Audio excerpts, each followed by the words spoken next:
long time ago, there was a king named Xerxes. And he had a trusted advisor named Haman. There was also a man named Mordecai. He was not a bear, but we're using a bear. We only have so many people in this house. One day, Haman was walking out by the gates and he saw Mordecai, and Mordecai saw him, and they looked at each other, and Mordecai didn't bow, even though Haman was super, very extra special, important. Mordecai did not bow, and Haman got super angry. Or he looked like he had to poop. Nope. He got super angry and stormed off. Later that night, when Haman got home, he looked at his wife and said, "Wife, I am so sad." And his wife was like, "Oh, why, dear Haman, why are you so sad?" Mordecai won't bow to me because even though I'm super duper important. And Haman's wife was like, "Well, what are you gonna do about it? You shouldn't let him push you around like that, honey. You're too important. You should take him out." Yeah, I'm gonna build the gallows and destroy him. And then Haman came up with a plan that involved having all of Mordecai's people, the Jews, killed. Dun dun dun! Evil face. Later that night, Mordecai sent a secret message to his niece Esther, who was the queen. And she read the secret message, and it said that her people were gonna get killed, and she was all, "Oh, what can I do?"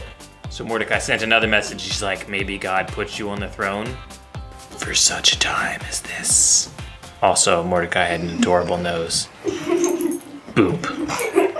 Oh no, I'm scared if I approach the king without asking, he could kill me.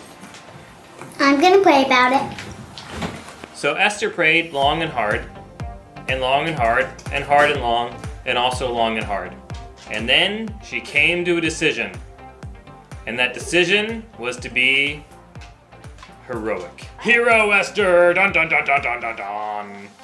One day, the king was sitting in his throne room being a king, being a king, being a king. Look at me, look at how kingly I am. Looking over here, looking over there, looking over there, looking down there. All these things like a king, not at all looking at the treat that I'm holding. Nope, being a king. And then Esther went and walked into the throne room.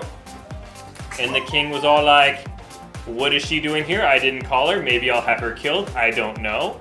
And then Esther kneeled down, and the king extended his scepter.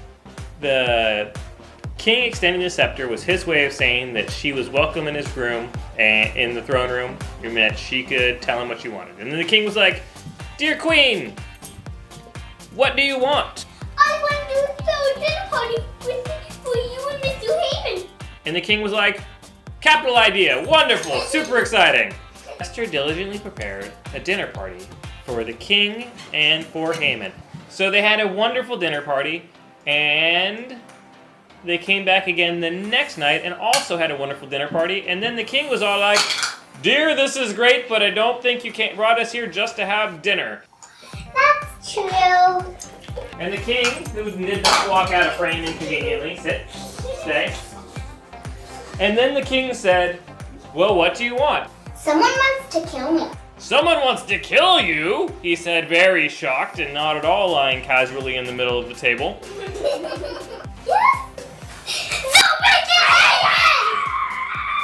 And the king was so upset he ran away. Okay. I didn't know you were doing it. Save me. And then the king came back and saw and was super upset, and he attacked Haman and said, "Guards, out with you!" And Haman got drug away by the guards. So that's the story of Esther. It's a story about jealousy and about bravery and about using the resources you have to help the people around you. And it's about not sitting back and letting bad things happen when you have the opportunity to stop those things. I want you guys to notice one really important thing though. When Esther had the opportunity to do a thing, she stopped and prayed first. Because it was big and it was scary and she wanted to make sure this is what God wants me to do. So that's what she did. She stopped, she prayed, she got reassurance from God, and then she went and did the hard, scary thing. I know you guys can do the hard, scary thing too, whatever that happens to be. Maybe it's being nice to your brother. Sometimes that's hard or scary. I hope you guys have a great week. I'll talk to you later. Bye.